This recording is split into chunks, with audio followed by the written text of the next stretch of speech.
Queridas familias del Gualén, queridos papás, queridas alumnas, queridas profesoras y sus familias, queridos auxiliares y administrativos y sus familias. Les envío estas reflexiones para esta Semana Santa, invocando en primer lugar la gracia del Señor y la intercesión de su Madre y Madre nuestra, para que nos ayuden a meditar en familia, delante del crucifijo, lo que Jesús padeció por nosotros. Hemos comenzado a vivir esta Semana Santa tan especial, tan distinta en nuestras vidas y en la vida de la Iglesia. Viviremos estos días en familia, en casa. Me pareciera esto un límite para nuestra vida espiritual, pues nos hubiera gustado, lógicamente, participar en los oficios de Semana Santa, como también en las misas de Cuaresma. Pensemos que nos encontramos en una situación única para vivir intensamente esta Semana Santa, en familia, sin salir de casa. ¿Y por qué? Porque ahora quizá el Señor quiere que lo acompañemos de otra manera, uniéndonos en oración a toda la Iglesia, con la comunión de los santos, y en esta circunstancia que estamos viviendo, que nos unamos de modo especial a los enfermos, a los que padecen, a los que sufren, a los que están más solos, viendo en ellos a Cristo sufriente. Y también que comprendamos un poco más los sentimientos que Jesús tuvo en aquellos días de su pasión, su angustia, su tristeza, su soledad. La cercanía espiritual con Jesús puede ser ahora más íntima, más profunda. El prelado del Opus Dei en estos días nos ha animado a que nos acordemos también de los que atienden a los enfermos, que arriesgan sus vidas por tantas personas que padecen la pandemia. Él decía que cargan con el sufrimiento de cada paciente y con el de sus familiares, que en muchos casos no los pueden acompañar. No se limitan a cumplir con su deber, son conscientes que tantos se sostienen gracias a su trabajo generoso. Lo mismo se puede decir de muchas otras personas, decía él, que con su ocupación tan necesaria y quizá pasa inadvertida en estos días, colaboran para que el mundo no se detenga. Transportistas, personal de supermercados, de farmacias, policías, etc.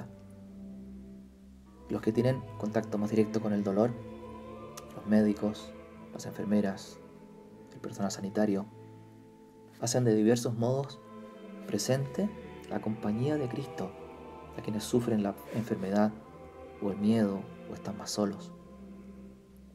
Recemos, nos pedía, por todos ellos, también para que cuando estén cansados o superados por la situación, se acuerden de que Jesús los reconforta, los sostiene.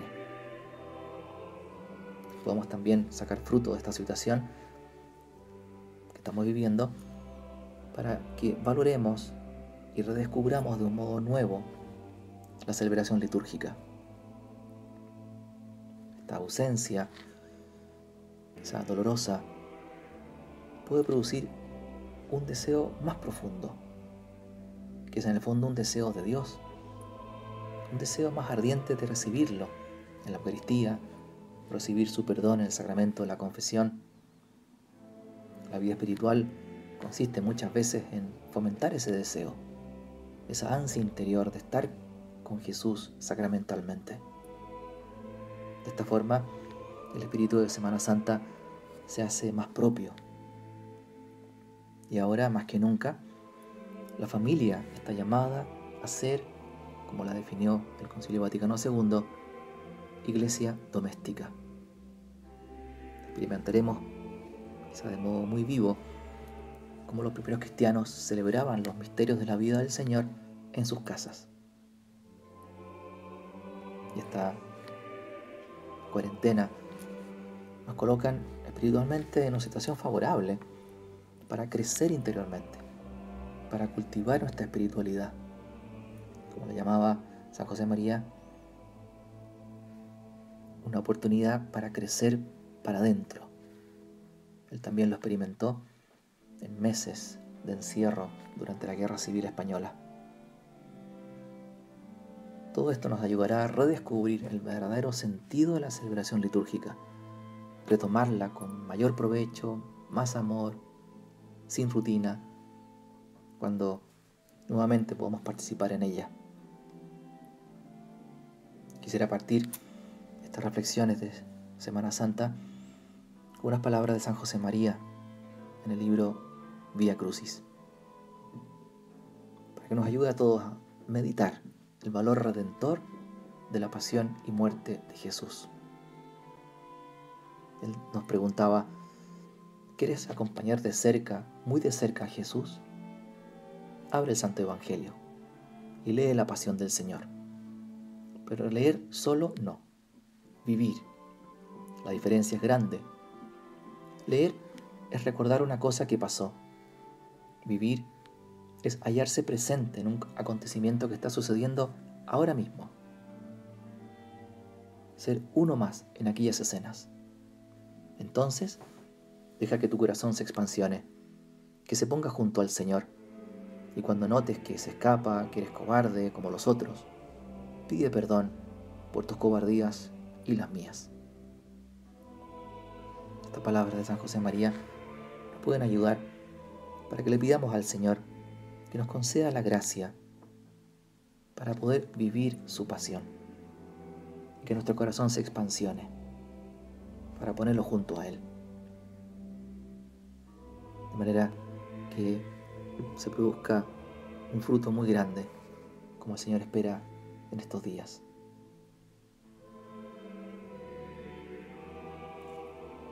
Podemos comenzar a meditar la pasión del Señor en ese momento tan especial, único en la vida de Jesús, que es su oración en el huerto de los olivos. Pues ahí verdaderamente comienza su pasión.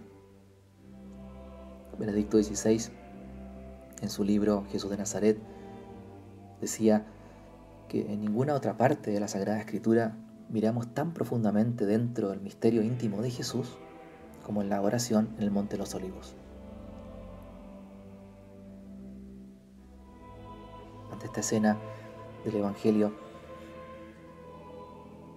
entramos contemplando con asombro, con desconcierto, con extrañeza. La agonía del huerto es quizá el misterio de la vida de Jesús que más nos turba o nos desorienta. Porque que Jesús haya sufrido el hambre, la sed, el cansancio, el calor, el frío, no es algo que nos maraville, porque Él quiso tomar nuestra naturaleza humana, semejante en toda la nuestra, excepto el pecado. Pero ¿cómo es posible que el sufrimiento moral haya podido abrir una grieta tan grande en su alma que goza de la visión beatífica? El Evangelio siempre nos muestra a Jesús sereno, de alma transparente, seguro de sí mismo, unido estrechamente a su Padre, que siempre escucha su oración, obrando con majestad, y quien tiene poder para realizar todo cuanto quiere, desconoce la vacilación, o la duda, o el miedo. Pero ahora nos encontramos de repente con Jesús poseído por la tristeza, turbado en su mente, angustiado en su corazón, tímido, vacilante, repitiendo su oración como quien teme no ser escuchado, alejado, al menos aparentemente, de su Padre, necesitado de consuelo, mendigando compañía, débil y en apariencia cobarde.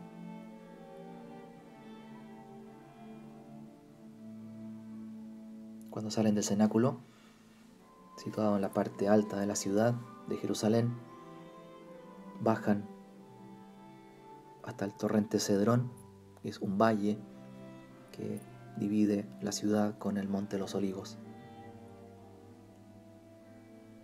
Y ahí suben de nuevo a este lugar que es llamado Getsemaní, una media hora de camino, iluminados por la luna llena de esos días de Pascua, como también la hemos visto, la luna llena estos días de Semana Santa. Jesús llegó a un huerto llamado Getsemaní, nos dice el Evangelio, y dijo a sus discípulos: siéntense aquí mientras voy allá a orar. Parecía que haría oración como de costumbre, pero tiene su alma en tensión. Venían de esa última cena. Y Jesús había hablado ahí de traiciones, de deshonra, de tormentos, de muerte. El Señor se aleja de ellos, tomando consigo a Pedro, Santiago y Juan.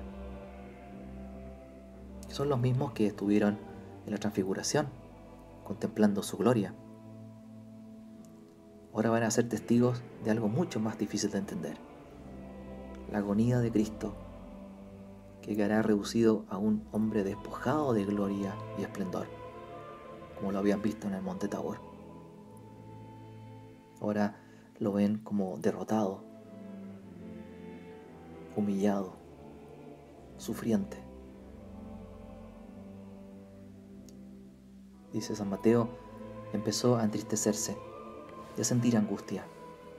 Entonces les dijo: triste está mi alma hasta la muerte. Quédense aquí y velen conmigo.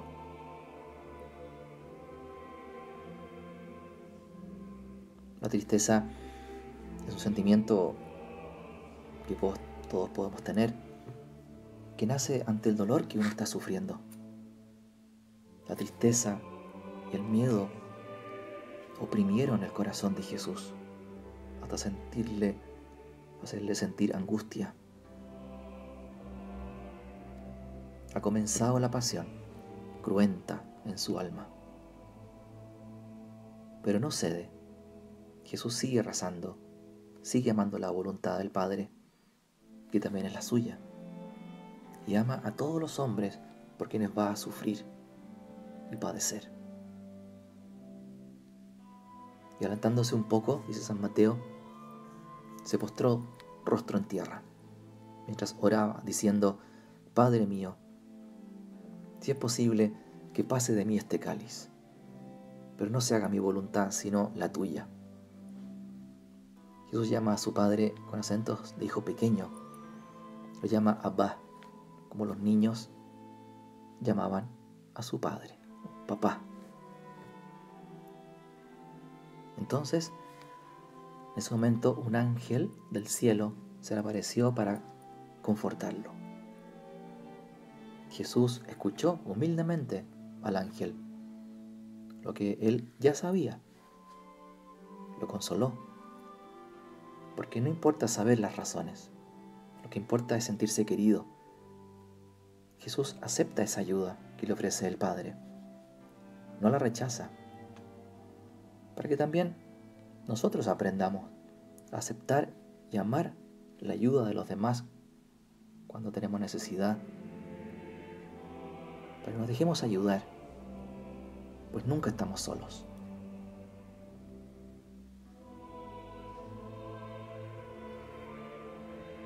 En ese momento, Jesús comenzó a sentir angustia en su alma, terror. Todo el cuerpo está empapado en ese extraño sudor de sangre. Dice San Lucas, entrando en agonía, oraba con más intensidad, y su sudor vino a ser como gotas de sangre que caían sobre la tierra. En esa agonía, el Señor hizo más intensa y más larga su oración, para enseñarnos también a no dejar nunca nuestra oración, especialmente en los momentos más difíciles o costosos. que también pueden venir.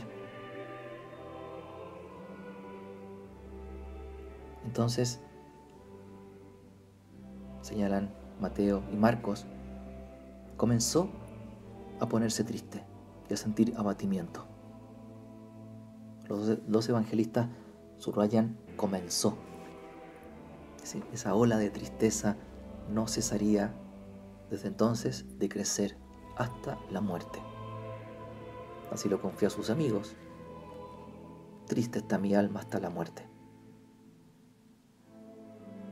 Pedro, Santiago y Juan hubieran querido hacer algo para aliviar esa angustia. Vieron que su tristeza no era de este mundo, que nada podían hacer para remediarla. Pero algo sí podían hacer. Lo que Jesús más necesitaba en ese momento era compañía. Quédense aquí y velen conmigo. Mendigaba su compañía, como cualquier persona en esas circunstancias. Pero no fueron capaces de vencer ese sueño. Jesús se lo dirá después a Pedro: ¿no has sido capaz de velar una hora conmigo?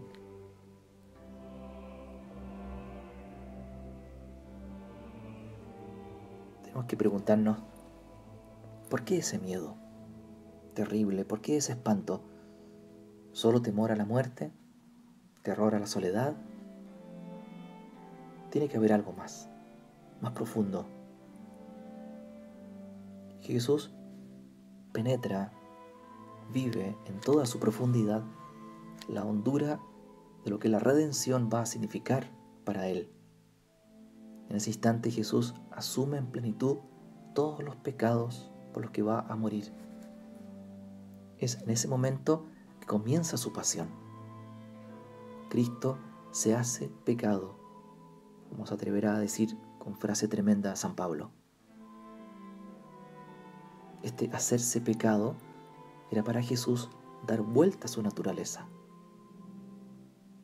Aquí no se trata solamente de morir, sino de redimir, es decir, de incorporar, de hacer suyos todos los pecados de todos los hombres, para morir en nombre y en lugar de todos los pecadores.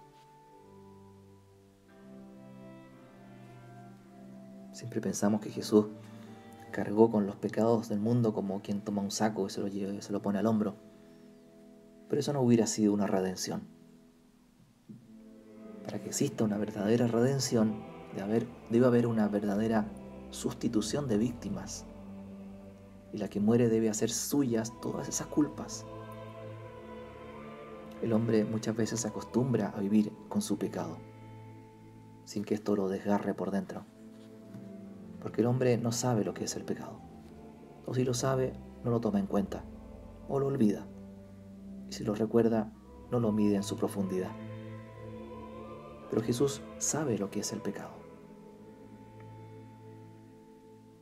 Todo lo contrario a Dios, la rebeldía contra el Creador. Estaba haciendo suyo lo que era lo contrario a sí mismo. Estaba incorporando lo radicalmente opuesto a su naturaleza. Estaba convirtiéndose en enemigo de su Padre, puesto que recogía todos los gestos contrarios a él.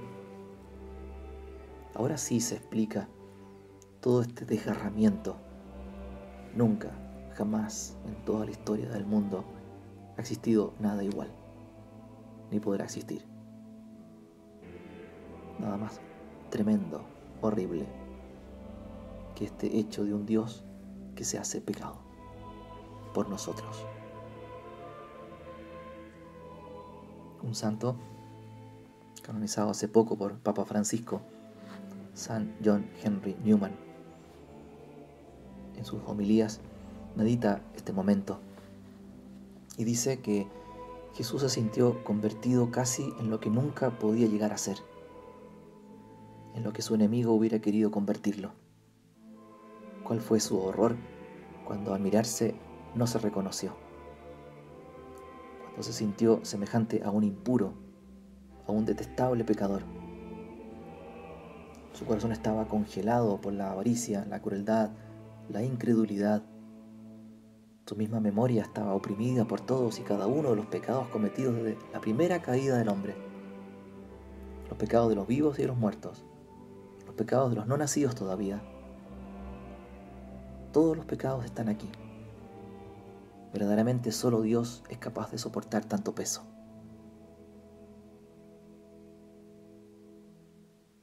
El Papa Francisco también ha querido que meditemos esta Semana Santa unas palabras de San Pablo a los filipenses. Jesús se despojó de sí mismo, tomando la condición de esclavo. Papa nos decía, dejémonos introducir en estos días santos, donde nos muestran a Jesús como siervo, el siervo que lava los pies a los discípulos el Jueves Santo, el siervo que sufre el Viernes Santo.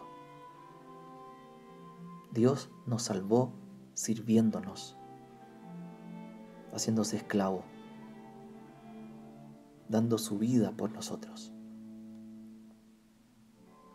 Él nos amó, puesto que pagó por nosotros un gran precio. Y el Señor nos sirvió hasta el punto de experimentar las situaciones más dolorosas de quien ama, la traición y el abandono. Jesús sufrió la traición del discípulo que lo vendió, del discípulo que lo negó. Fue traicionado por la gente que lo aclamaba y que después gritó, crucifícalo. Fue traicionado por el Sanedrín, que lo condenó injustamente, y por Pilato, que se lavó las manos. Papá nos hacía ver que podemos pensar en las traiciones pequeñas o grandes que hemos sufrido en la vida. No podemos ni imaginar cuánto fue la dolorosa pasión, el dolor de Jesús, que es amor, a sufrir estas traiciones. Y nos animaba el Papa a examinarnos estos días. Si somos sinceros, nos decía, nos daremos cuenta de nuestra infidelidad. Cuántas buenas intenciones traicionadas, cuántas promesas no mantenidas, cuántos propósitos desvanecidos. El Señor conoce nuestro corazón mejor que nosotros mismos y sabe que somos muy débiles e inconstantes, que caemos muchas veces, que nos cuesta levantarnos de nuevo, que nos resulta muy difícil curar ciertas heridas. ¿Y qué hizo para venir a nuestro encuentro, para servirnos? Nos curó, cargando sobre sí nuestra infidelidad, borrando nuestra traición, para que nosotros, en vez de desanimarnos, seamos capaces de levantar la mirada hacia el crucificado, recibir su abrazo y decir, mira, mi infidelidad está ahí, me abres tus brazos, me sirves con tu amor, continúas sosteniéndome, por eso sigo adelante. Y también Jesús experimentó el abandono, sobre todo el abandono de su Padre. Dios mío, ¿por qué me has abandonado? Es una frase dura. Jesús sufrió el abandono de los suyos, que habían huido, pero le quedaba el Padre. Ahora en el abismo de la soledad, Él grita, ¿por qué? ¿Por qué tú también me has abandonado? Comprobó el abandono más grande. ¿Y todo esto para qué? Para servirnos. Para que cuando nos sintamos en un callejón sin salida, decía el Papa, ¿no? Entre la espada y la pared, sin luz, sin escapatoria, cuando nos parezca que ni siquiera Dios responde a nuestros ruegos, recordemos que no estamos nunca solos. Jesús experimentó el abandono total, la situación más ajena a Él, para ser solidarios con con todos nosotros. Lo hizo por mí, por ti, para decirte, no temas, no estás solo. Es aquí donde Jesús fue capaz de servirnos, descendiendo hasta el abismo de nuestros sufrimientos, hasta la traición y el abandono. El Papa nos decía en este drama que estamos toda la humanidad sufriendo por la pandemia,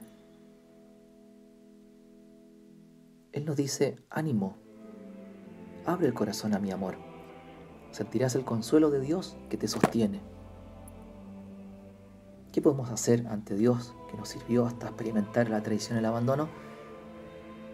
No traicionar aquello para lo que hemos sido creados. No abandonar lo que de verdad importa. Estamos en el mundo para amarlo a Él y amar a los demás. El resto pasa. El amor permanece. Por eso lo que estamos viviendo nos ayuda a redescubrir que la vida es para servir. Que todo se mide desde el amor. Por último, también el prelado Opus Dei nos decía que estos días podemos colaborar de tantas maneras, en pequeños detalles. Rezar más por los enfermos o escribir un mensaje a personas que están más solas o enfermas. Todos podemos poner iniciativa y creatividad para ayudar de manera que estén acompañadas de alguna manera estas personas. Y de modo especial en nuestro hogar. Cada día hay tantas oportunidades de hacer pequeños actos de amor que dan paz y alegría a nuestras familias, a las personas que nos rodean. Muchas veces es la oportunidad para perdonar, disculpar, verdadero interés por los demás, los detalles de servicio, la paciencia, la serenidad, especialmente en estos días de confinamiento en casa, tantas oportunidades para servir. Pidámoselo a la Virgen Santísima. Ella también se sintió la esclava del Señor y estaba para servir. Y eso es lo que el Señor quiere que también le pidamos a ella y aprendamos de ella. El servicio, que en el fondo es el amor.